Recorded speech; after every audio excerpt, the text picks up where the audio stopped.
Welcome back guys to my video journal. Kali ini adalah video journal pada Jumat tanggal 10 Oktober tahun 2025. Kopi dulu. Saya tegang soalnya habis mengatur semuanya, kamera di mana, OTG HP Samsung saya yang A30 ternyata tidak aktif, harus di restart kayaknya. Kopi.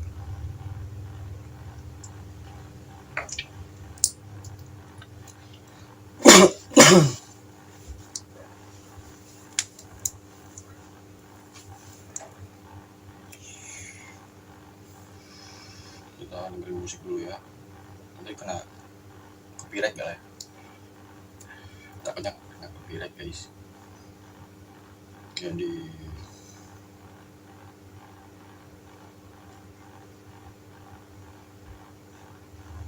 oke, tema video jurnal kali ini adalah polusi suara dan polusi udara.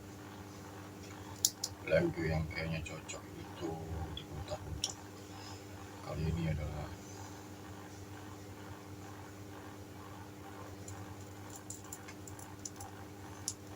ada di playlist saya, Syahdu Bersahaja kayaknya.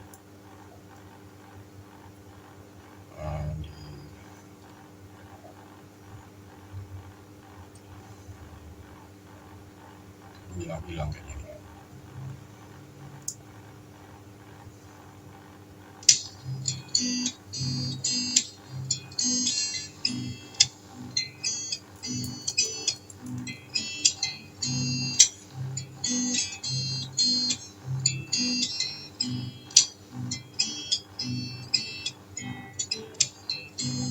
Semua yang kau impikan hanya ilusi belaka, ruang milik mereka, kita tak berdaya.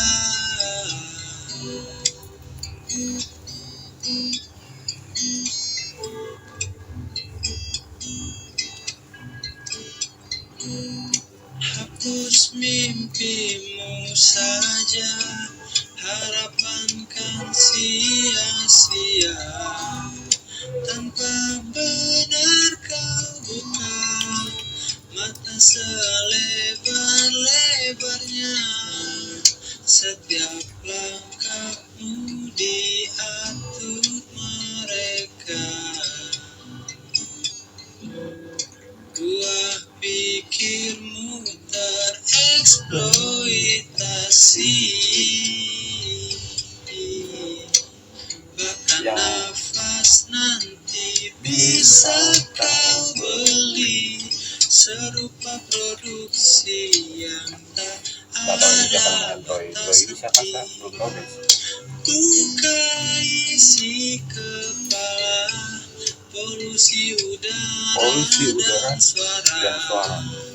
Hancurkanlah hasratnya yang ingin menggenggam dunia ini.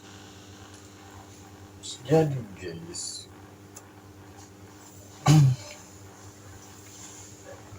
di dalam salah satu buku saya menulis bahwa Pulau Jawa, ya Kepulauan Petruk ini sebenarnya lebih vibes, lebih kesunyian ya.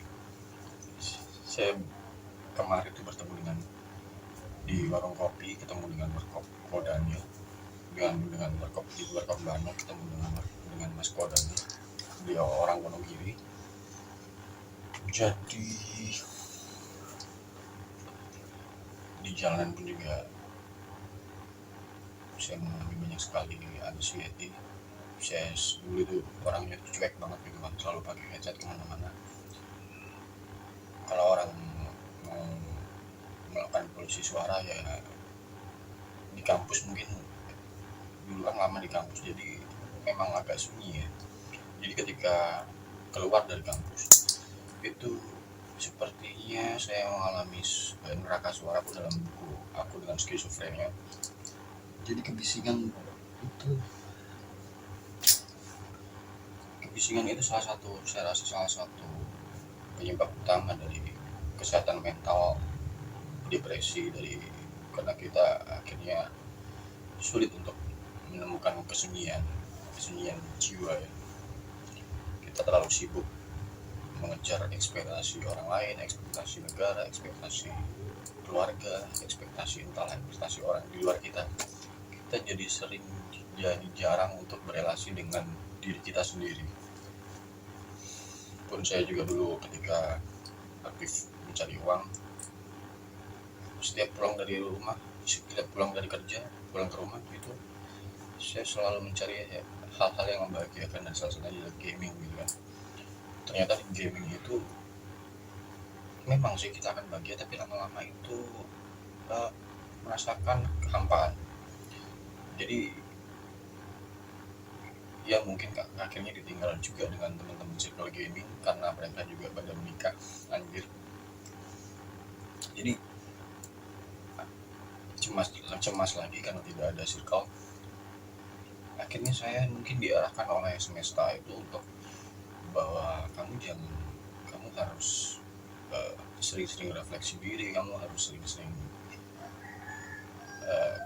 bukan antara kesepian dan menyepikan diri itu beda guys ya.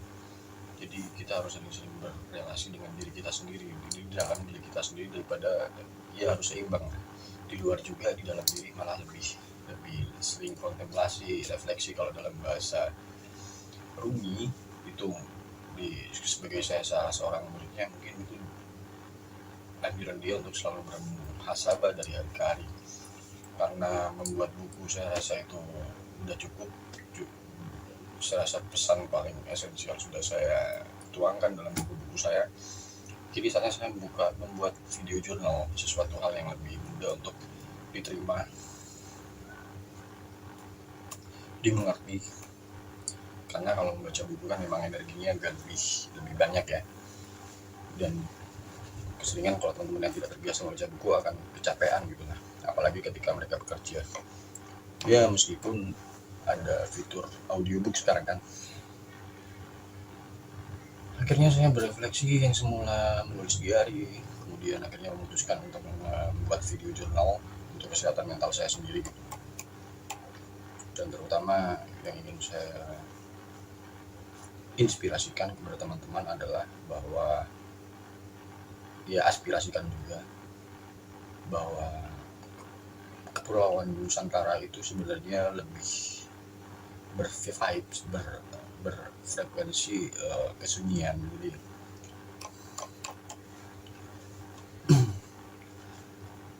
kalau bisa menghindari untuk tidak hanya ya, saya sudah mengganti motor saya menjadi motor listrik, tidak hanya polusi udara tapi juga polusi suara. Kalau kita bicara mungkin lebih calm. Bahkan kalau kita menyetel musik mungkin sebaiknya tidak mengganggu, karena di sini sangat plural, banyak beragam. Ya mungkin kalau jangan lama-lama gitu ya. Ya istilahnya ada toleransi lah ya. Karena saya ngomong sama Kodanil ketika itu di Kodanil, saya ketika mau beol itu sebenarnya sungkan karena rumah saya kan dekat dengan masjid ya.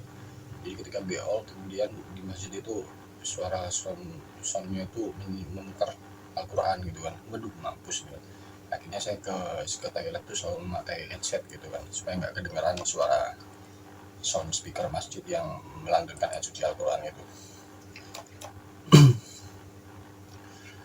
Ya saya terus kemukakan kepada Kodanil ini, Mas Kodanil, bahwa dulu itu zaman Wali Songo tidak ada speakernya, jadi memang keadaan Pulau Jawa itu agak damai-damai aja. Saya nggak tahu sejak kapan ada speaker. Saya kemudian menganalisis di dalam otak, dalam kepala, mungkin sejak selesai Perang Dunia Kedua, itu di zamannya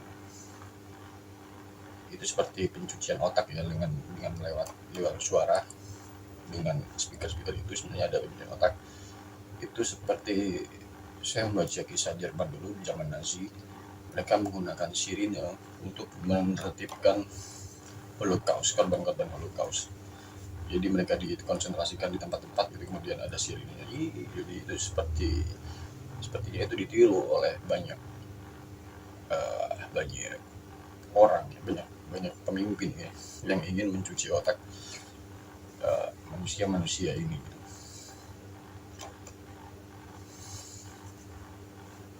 Ingin brainwash, jadi sebaiknya memang harus dikurangi lah ya. Nggak apa-apa kalau ada gitu, itu penunjuk ini waktunya asar duhur, itu kan bagus ya untuk timing, biar kita sadar bahwa ini sudah memasuki waktu duhur, itu baik. Cuma jangan berlebihan, misalkan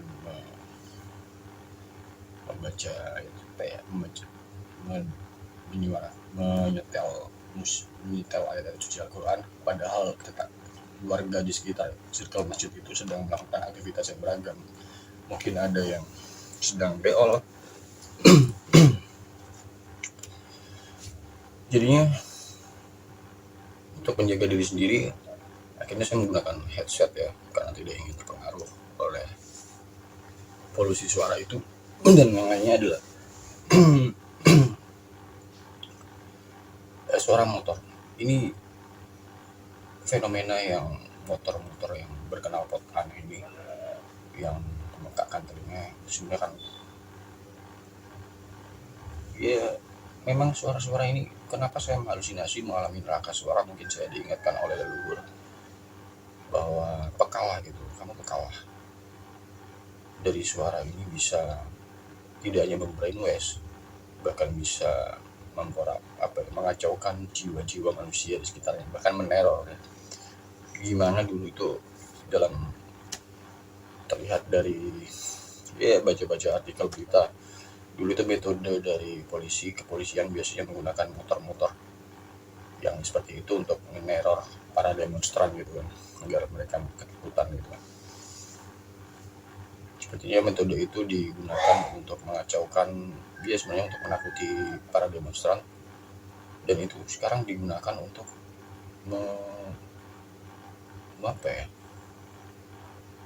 mengacaukan masyarakat, mungkin kesehatan mental teman-teman. Jadi ya metode-metode itu, kalau kita mau ingin menjaga kesehatan mental publik, ya kita harus mengurangi tabiat-tabiat yang meneror seperti itu dengan lewat, biasanya mereka menggunakan suara ya. Jadi mungkin saya mengalami neraka suara karena kritik utamanya adalah saya harus mengaspirasikan kepada teman-teman bahwa mengembalikan ingatan bahwa sebenarnya pulau ini itu sangatlah sunyi, sangatlah damai, tidak bising ya.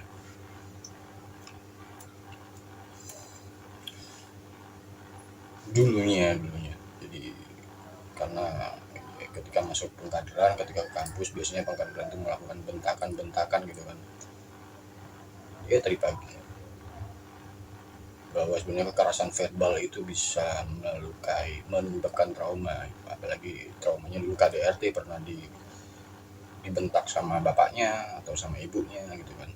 Itu meninggalkan luka yang sebenarnya belum diolah dan belum disembuhkan gitu. Jadi metode kekerasan verbal seperti itu bisa juga mempengaruhi psikis manusia. Kalau kita sebaiknya lebih feminim, lebih lembut ketika bertutur kata, karena mungkin halusinasi saya itu emang tujuan utama dari leluhur adalah supaya saya mengingatkan kembali ke teman-teman bahwa pulau kita itu, kepulauan Nusantara kita itu adalah kepulauan yang sunyi, kepulauan yang hening. Kebanyakan manusianya itu manusia yang reflektif dan kontemplatif, seperti Rumi yang rajin untuk bermuhasabah. Kira-kira seperti itu dulu diari saya kali ini, diari pagi ini. Semoga aspirasi saya bisa didengar teman-teman dan bermanfaat untuk kesehatan mental kita semua. Sami sadaba fantusukitata walatutahhiruna biha min jami'is sayyi'at. Selamat pagi.